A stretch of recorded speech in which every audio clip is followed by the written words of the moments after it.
Hi everyone! Today I'm going to be reading a story for you, and I'm going to be reading a book called Stranger in the Woods. I got this book when I was 3 or 4, and it was always one of my favorites growing up. And then I was shopping somewhere, and I found this Stranger in the Woods little toy, and it reminded me of the book, and I knew that I wanted to read it for you guys. So, Stranger in the Woods by Carl R. Sams II and Jean Stoic. So, what can we infer about the story just from the title and the cover? We know that there's a stranger in the woods, and we see deer and a snowman. So, maybe the stranger is a stranger to the deer, or maybe it's a stranger to the snowman. We don't really know. We can see that the snowman has vegetables and nuts and seeds. So maybe a person made the snowman, because I make snowmans in the winter. I don't know if you make snowmans in the winter, but the animals are curious about it, it looks like.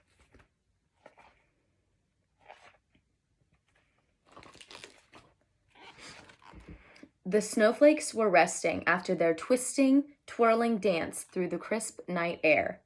Every twig in the forest wore a new coat of glimmering white. Daybreak came, softly moving through the woods and yawning as its rays slowly stretched across the snowy meadows. So the author is using personification on this first page to describe things that aren't really alive as if they were alive. So the snowflakes were resting after their dance, and the twigs all wore new coats. And Daybreak was waking up in the morning and stretching and yawning like we do.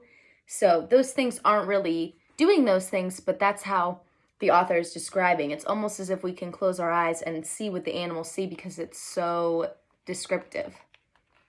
The birds were the first to notice. Stranger in the woods, take care, the blue jays caught a warning from high in the tops of the tall oaks. Stranger in the woods. Do you hear the jays calling? Mother Doe spoke softly to her fawn. Yes, he whispered. I always listen to the birds, the wind blowing through the trees, the rustling of the leaves, and all the sounds of the woods. Stranger in the woods. Who's in the woods? Where? Where did the jays say? Where is he? Asked the owl of many questions.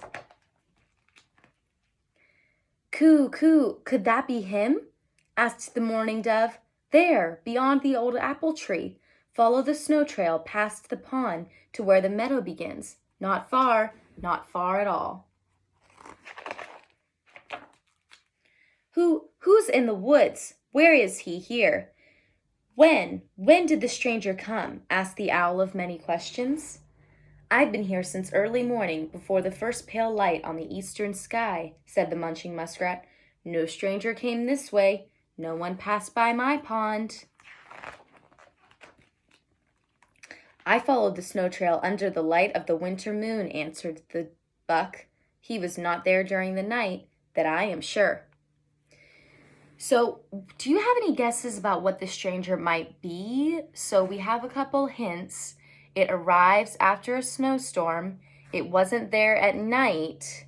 We know that it's not moving. It's only in one spot, because the muskrat didn't see it passing. No one's seeing it moving.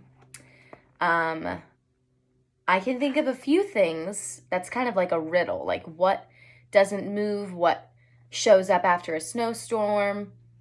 So there's a few guesses I have in my head. As the animals moved through the snowy forest, they came to the edge of the meadow. The frightened doe stomped her hoof and snorted. Where is he? Where is he? Can you see him? Yes, I do see him, chattered the squirrel. Someone needs to go and check him out.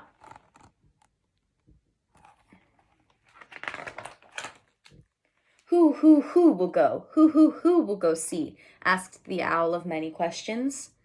Now don't be looking at me. I'm much too busy chewing on my antler, sputtered the porcupine. You'll not be volunteering me. No siree, said the scared rabbit. Is he watching me? Howdy dee dee, it is me, the chickadee dee dee. I will go. I will take the lead. I'm the smallest, and I can scamper quickly. I'll do it. I'll make a tunnel under the snow where only I can go. Creeping in closer to get a look, quietly, just like a mouse. Let it be me. Let me go, volunteered the fawn. I can do it. I know I can. I am the strongest and the biggest, said the young buck. I should go first. I can fly faster, chirped the cardinal. But I can run like lightning, and I have antlers, boasted the buck. But I am red, announced the cardinal, not knowing what else to say.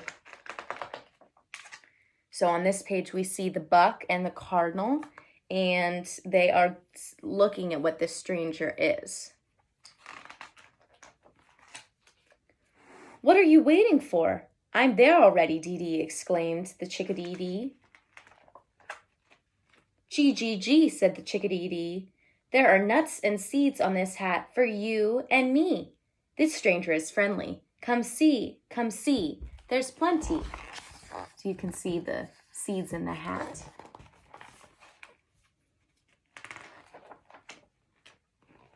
All the birds are looking at the snowman and what it has. I can see there's something for you, said the buck. Could it be there's something for me? My nose is leading me to corn buried beneath the snow. Here's the cover photo of the two deer and the chickadee on the snowman.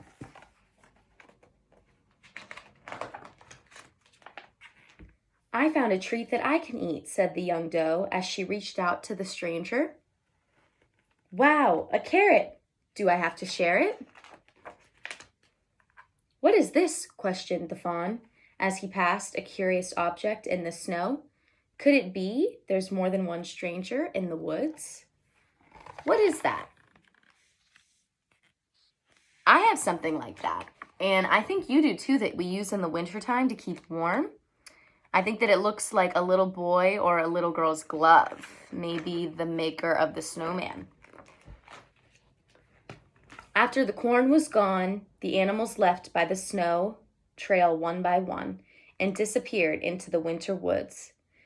It was the chickadee who took the last seed and flew away. The snowman stood alone, but only for a short time.